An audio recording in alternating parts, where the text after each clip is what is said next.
All right, welcome back. Now that we have talked about the different types of steps of radical electron pushing patterns that we're going to see this semester, let's dive into a specific reaction, which is in particular the halogenation of alkanes.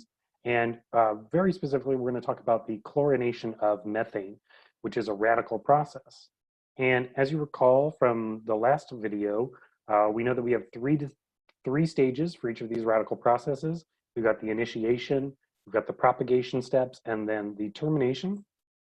And so starting here with the chlorination of methane, very specifically, we're taking methane, we are reacting it with chlorine, Cl2 gas. The only thing that we're gonna do is we're gonna add in light, so we can use like ultraviolet light. I forget the exact wavelength, but just use a certain light at one of these steps. And then we basically form a chloromethane where, we've put a chlorine group on the methane. And what's left over is basically hydrogen chloride, usually as a gas, but it's the same as hydrochloric acid. So, okay, so the first part is, again, the initiation step. This is where we're gonna make our radicals that are gonna do the reaction. The initiation step for the chlorination is just going to be the homolytic cleavage of the chlorine-chlorine bond. So we start with our Cl2, we shine a little light at it, and that creates our two radicals. So now we've gone from a non-radical reactant, we've formed our radical products, now we've initiated the reaction. In the propagation steps, this is where we have radicals now, and these reactions start with radicals and they end with radicals. So we just kind of move the electrons around. So what happens first is we are going to say that there is a hydrogen abstraction from the methane. So this hydrogen abstraction looks just like the pattern that we talked about in the previous lecture, where you're forming a new, in this case, chlorine hydrogen bond from the chlorine lone electron, along with one of the electrons from the carbon hydrogen bond. The other electron from the carbon hydrogen bond is going to stay behind on the carbon. So that's going to form this methyl radical here. So that forms our methyl radical and HCl gas. Now, the next thing that's going to happen is we have a halogen abstraction. So this methyl radical, of course, we're forming a new carbon-chlorine bond. That's the whole point here. So this is what it's going to do is the radical electron from the carbon is going to form a new carbon-chlorine bond by homolytically cleaving the chlorine-chlorine bond. So it takes one of those electrons, forms a new carbon-chlorine bond. And then also the other electron that was in this sigma bond is going to be left behind on the chlorine here. So basically that gives us our product and it regenerates a chlorine radical. So now we've got our chlorine radical that can go through the process again. Okay, then we have the termination phase. Now the termination phase is going to be any of these following coupling reactions, right? We have three different radicals that we've talked about. We've got we only have two. So we have two different radicals. So we have three different possible couplings. You have a chlorine radical coupling with a chlorine radical that forms the chlorine gas. And so that just regenerates our starting material. Now you could also have the methyl radical reacting with the chlorine radical. That forms our product. That's a good kind of termination there. But we also have the methyl groups here, right? These methyl radicals that we just formed in the propagation step, these could just as easily collide. And when they do, they actually form ethane. Now, as you saw in the starting, in the start of this, we didn't have ethane listed as one of the products, right? This is like a waste product. But it is possible, you would agree with me, that we form this methyl radical. These methyl radicals can easily collide with one another, and they can form this ethane. So this ethane basically just becomes a waste product. That's something that we're going to talk about more as we get into the details of chlorination and more specifically bromination. So when we add up the propagation steps, we get basically, so we had our initial hydrogen abstraction plus the halogen abstraction. That was methane plus the chlorine radical, forming the methyl radical plus hydrogen chloride. And then the halogen abstraction takes the methyl radical plus the chlorine and then forms the chloromethane and the chlorine radical.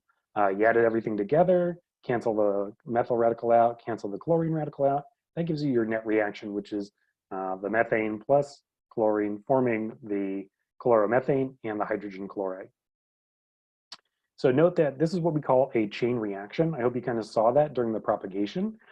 Basically, um, we have this idea where we're regenerating, for example, the chlorine radical, and the chlorine radical is a reactant in one of the earlier steps. So that's kind of the idea with the chain reaction. So just kind of keep in mind these radical reactions tend to be chain reactions. So this was all nice when we kind of did it on the paper, except I kind of pointed out here at the end, there's nothing that's stopping these methyl radicals from joining with one another, coupling them with one another to produce ethane. Also, there's nothing that's really stopping these, like, for example, the halogen abstraction. So like you have this halogen abstraction that produces this chlorine. Well, this chlorine radical could then do a hydrogen abstraction on one of these hydrogens. So you're not going to necessarily stop with a monochlorination of the methane. And in fact, that's a problem, basically. You can imagine chlorinating the methane to get the chloromethane, then you could get dichloromethane, do it again, trichloromethane, finally tetrachloromethane. Down here we have the old words for this: methyl chloride, methylene chloride, chloroform, and then carbon tetrachloride. The way that we would name them, of course, using the IUPAC system, is chloromethane, dichloromethane, trichloromethane, and tetrachloromethane. So then if you're going to kind of play around with this and make sure that you actually get the monochlorinated product, you need to make sure that you use a high excess of methane compared to the amount of Cl2 that you use. Otherwise, you're going to end up with dichloro and chloroform, dichloromethane and chloroform as waste products. Okay, so so that kind of wraps that up. Now we're going to look at this mechanism again, but these mechanisms are kind of going to look the same as we go through the halogenation steps as we talk through it for the rest of this lecture. So make sure to take a look at the lecture activity down below as well to kind of get some practice with these steps. Okay, now there is a word here, radical initiator. It's exactly what it sounds like. It's something that initiates a radical reaction. And what it requires basically is it's got to have like a bond that can be easily cleaved homolytically. So in other words, producing radicals. And it usually uses heat or light to do it. And there's 3 different classes that we use. So we just saw dihalide chlorine. We saw that dichlorine can break in the presence of light and give you 2 chlorine radicals. The other thing that can happen is what's called an alkyl peroxide. So hydrogen peroxide, you may be familiar with that. That's H2O2. Alkyl peroxides are just any oxygen-oxygen bond, where those oxygens are then bonded to carbon groups. These can also easily homolytically cleave and give you 2 radicals. And then finally, the strongest initiator is what's called the acyl peroxide. So acyl group is basically just this, you have this carbonyl bonded to an oxygen, and then that oxygen is bonded further to another oxygen, which is bonded to its own carbonyl. It's almost like, you can imagine like 2 esters or 2 carboxylic acids kind of clicking together and forming an oxygen-oxygen sigma bond here. And because this radical is so stable, this is actually the easiest one to initiate. And you can actually do it just at 80 degrees Celsius. So that's a really achievable temperature, right? You just need to boil some water and you'll be above that. Okay, so radical inhibitors, on the other hand, are exactly what it sounds like. These are compounds that are able to react with radicals and stop the chain reaction from propagating or even initiating in the first place. So stabilized radicals that are good for that there's 2 possible inhibitors. One is oxygen. So oxygen is kind of what prevents radical reactions from occurring in open air, and that's because oxygen can be written as a diradical. Here, let me write this out, and hopefully it'll make more sense. This is not the O2 that you're used to drawing, right? You're used to drawing, oxygen, oxygen, double bond like that. Well, now we know that these bonds can homolytically cleave, right? So what if we took the pi bond and just took 1 electron from each of it, and that gave us this this form of oxygen right here. So yeah, this diradical now can react with 2 other radicals possibly and shut down any radical reaction. Hydroquinone is another good one. Hydroquinone, basically we're going to look at it on the next slide, but it's got two very stable radicals. If you have a radical on this oxygen and on this oxygen, there's a whole other resonance form that kind of like stabilizes and allows these to be very, very stable radicals. So we'll look at that on the next slide, I believe. Hold on. Here we go. Yeah, so hydroquinone, if you do like a hydrogen abstraction from the hydroquinone, that gives you this radical here. You should notice right away, this radical is in the benzylic position. In other words, it's bonded directly to a carbon in the benzene ring. So we know that that's resonance stabilized, right? We can, we take this electron, we form a new pi bond from carbon to oxygen by breaking this pi bond, taking one of those electrons over here. That gives us a radical here. And then this radical is in an allylic position. We can move it around the ring, just like what we did with the benzylic radical before. Now, what if we did the hydrogen abstraction on the other side? That would give us another radical electron on the other side. Now, these two radical electrons are both in resonance such that they can form this extremely stable product, the benzoquinone. So real quick, let's just draw that mechanism here for benzoquinone. So I mentioned already, these are benzylic radicals. So that means that, you can take this electron and you're going to form a new pi bond by splitting up the electrons here on this pi bond that's in the, that it's in the allylic position of. Now this time what's going to happen, so we do that. This other electron though that's in this pi bond is going to form a new pi bond down here. And then the same exact thing happens on the other side, where now this oxygen radical is going to form a new pi bond between carbon and oxygen. Then the other pi electron is going to go down, it's going to form its own new bond between the bottom two carbons down here. And that gives you this benzoquinone here. So hydroquinone can be turned into benzoquinone just through hydrogen abstraction. And this is like an easy way to basically, you took basically two different radicals here, this R radical we didn't even talk about. This R radical took the hydrogen, now it's no longer a radical, it's just an alkane or whatever it happens to be. Same thing down here, we form another alkane down here. So like when you want to get rid of radicals, benzoquinone is a really good way to do that. Oxygen's less good. Oxygen tends to like chew up stuff, so you don't really get the products that you want, but hydroquinone, really good at that. Okay. All right, so now we're going to talk a little bit about thermodynamics, because what we really want to do is we want to be able to use these reactions in ways that are convenient to us in organic chemistry. We want to be able to predict the products of the reaction, and we need to be able to like determine, hey, if we do this reaction, what's going to happen? So in order to determine whether or not the process is favored, you got to figure out the delta G. Now, the good news is we have two different terms, right? We have the enthalpy term and we have the entropy term to consider. In these halogenation reactions, the entropy term ends up being negligible because you start with two molecules, you end with two molecules. And they tend to be gaseous, or if they're liquid, they're both liquid. So there's not really the change of phase in those either to worry about. So we don't even worry about the entropy term. We only have to worry about the enthalpy term.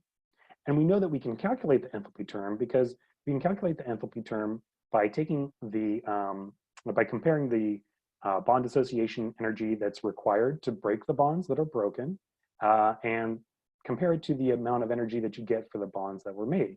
So like, for example, here, like here we have carbon-hydrogen bond. Okay, we're gonna break apart a carbon-hydrogen bond. Here we have this halogen-halogen bond. We're gonna break apart that halogen-halogen bond for sure. And then we form two different bonds. We form a new carbon X bond and then a hydrogen X bond as well. So if we just have a small bond association energy tables, we can actually we can predict what it's gonna look like for each of them here.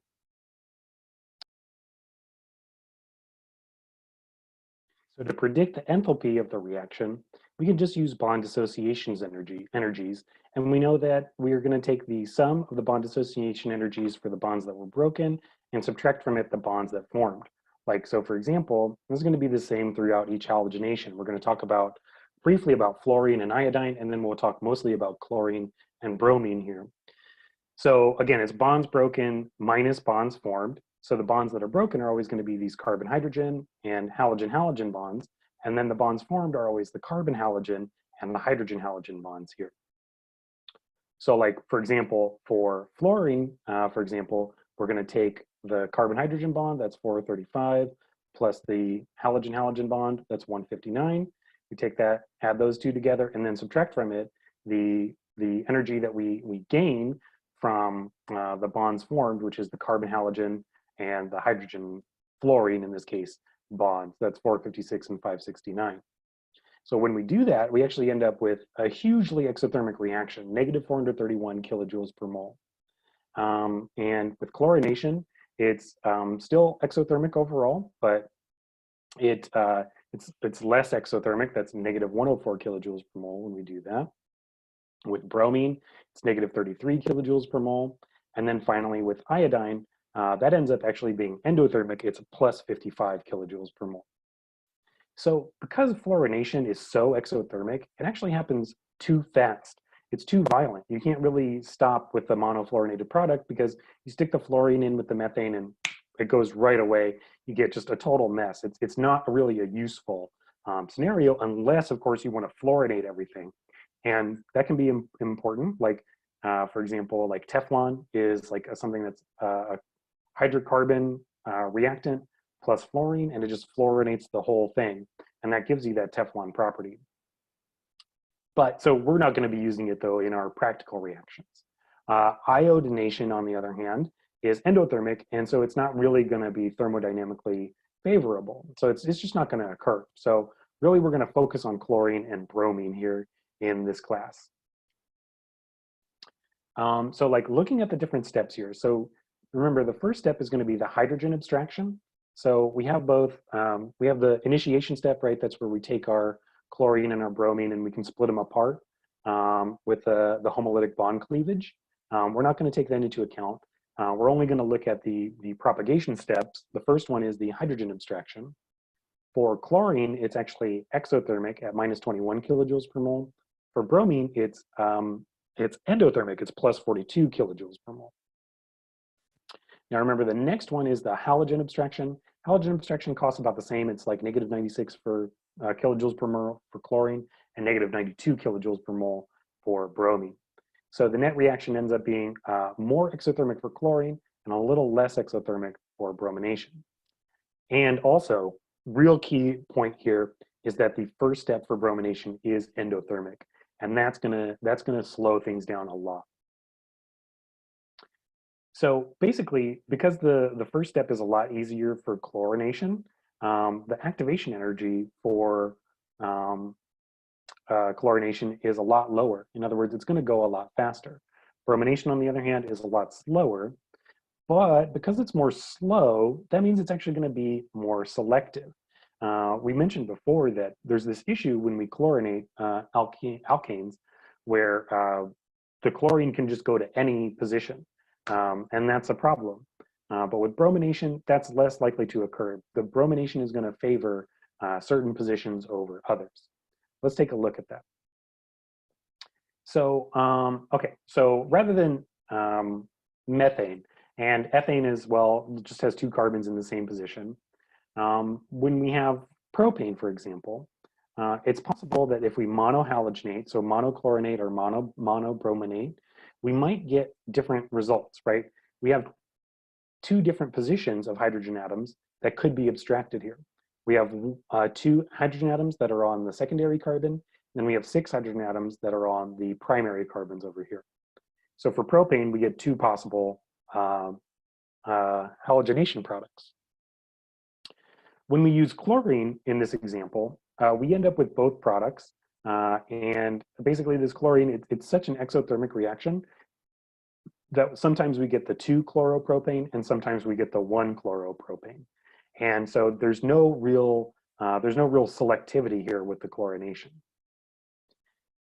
So because the secondary radicals are just slightly more stable than the primary radicals, the secondary halide is going to be the major product at 60%, and the primary halide is going to be the 40% product here, so it's a minor product. But that's still not really a good distribution, right? If we're doing organic chemistry reactions, like we want to have as high a percent yield as possible. And stomaching a 60% yield on a chlorination reaction kind of stinks. So here's a look at the energy diagrams here.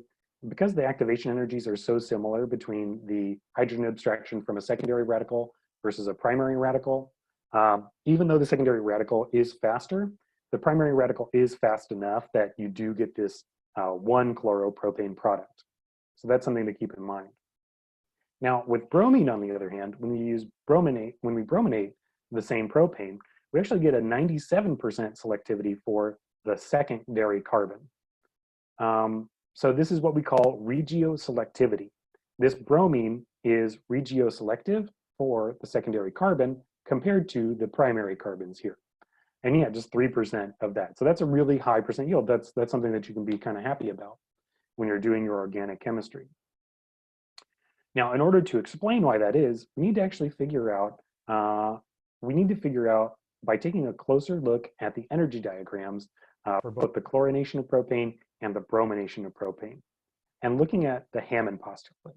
So brief review, remember the Hammond postulate tells us that the 2 points that are closer to each other on an energy diagram should look more alike. So if your transition state is closer in energy to your products than to your reactants, then you would expect those to be more similar, and vice versa. If it's closer in energy to your reactants, then the transition state should look more like the reactants. So here's our two different, right? So here we have our energy diagram for chlorination on the left and for bromination on the right. When we look at the chlorination, remember that's a low activation energy reaction. So that means that the transition state is going to look more like the reactants do. And the reactants are, this is our hydrogen abstractions phase. In the bromination phase, on the other hand, the reactants and transition state are really far away. The intermediate in this case, so the product of that hydrogen abstraction, is closer in energy to the transition state. So that's going to be what's really important. Oh, and I didn't mention this, but the hydrogen abstraction is our highest activation energy. This is our rate determining step. Okay, so as we mentioned, for chlorine, the transition state is closer in energy to the reactants. So what that means is, basically, it's like you have propane and chlorine, and that carbon-hydrogen bond has only started to break. And this chlorine-hydrogen bond is barely beginning to form. It's because they look a lot like the reactants here. On the other hand, when we look at the bromination is closer in energy to the intermediate, where we've broken that carbon-hydrogen bond. So now this carbon-hydrogen bond is almost all the way broken in the transition state here. It looks more like the products than it does the reactants. So this is the key thing. The transition state for the bromination hydrogen abstraction, we've already almost broken this carbon-hydrogen bond. And we already know it's a lot easier to break the carbon-hydrogen bond on a secondary carbon compared to a primary carbon based on the bond association energies. On the other hand, the transition state for the chlorination hydrogen abstraction, it's barely broken at all. So there's not really been much of a difference here. We haven't had to put in that much energy to break this bond because it just hasn't broken yet. So this gives us a big difference in energy for the transition state of primary versus secondary versus tertiary radicals for bromination as compared to the chlorination. Remember, the chlorination, we haven't really broken that carbon-hydrogen bond, so they don't really look much different at the transition state for a primary, a secondary, or a tertiary radical. On the other hand, there's a huge gap in energy for bromination, where the tertiary radical is much easier to form than the secondary radical, and compared to the primary radical is the least likely to form. So bromination is going to be really useful for us because it's a way that we can predict which bromine product we're going to form, which brominated product we're going to form. We're going to form tertiary first, then secondary, then primary. So practically speaking, like bromination is going to be what we're going to use from here on out. Like for example, here we have 2-methylpropane. This 2-methylpropane contains a carbon-hydrogen bond on a tertiary carbon. Well, tertiary radicals are the most stable of the non-resonance stabilized radicals. So that means that bromination is essentially 100% at the tertiary radical site. You get almost none of the primary carbon radical. So on the other hand, the chlorination is not nearly as selective. It's more like 2/3 for the more substituted, the tertiary carbon, whereas it's still 35% for the primary carbon. That's not really a good distribution. We really want to be more towards 100% compared to like 2/3 and 1/3. So fluorination, we already mentioned this, it's the fastest process. So it just like, it doesn't really select.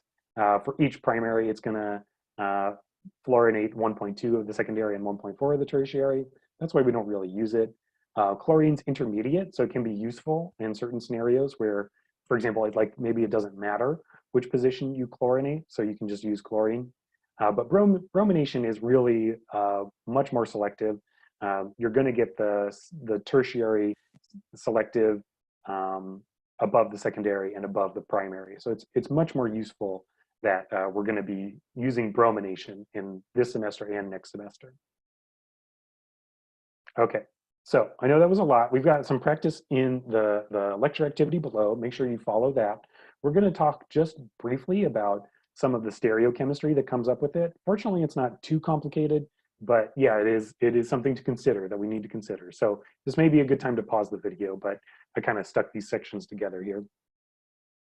Yeah, so talking about when we halogenate, so when we brominate or we chlorinate butane or something that's got a bunch of different carbons on it, we can form a new chiral center, right? Remember, a chiral center is a carbon that's bonded to 4 different things. So we're adding in a chlorine, and if we chlorinate butane, if we form the 2-chlorobutane, that forms a new chiral center.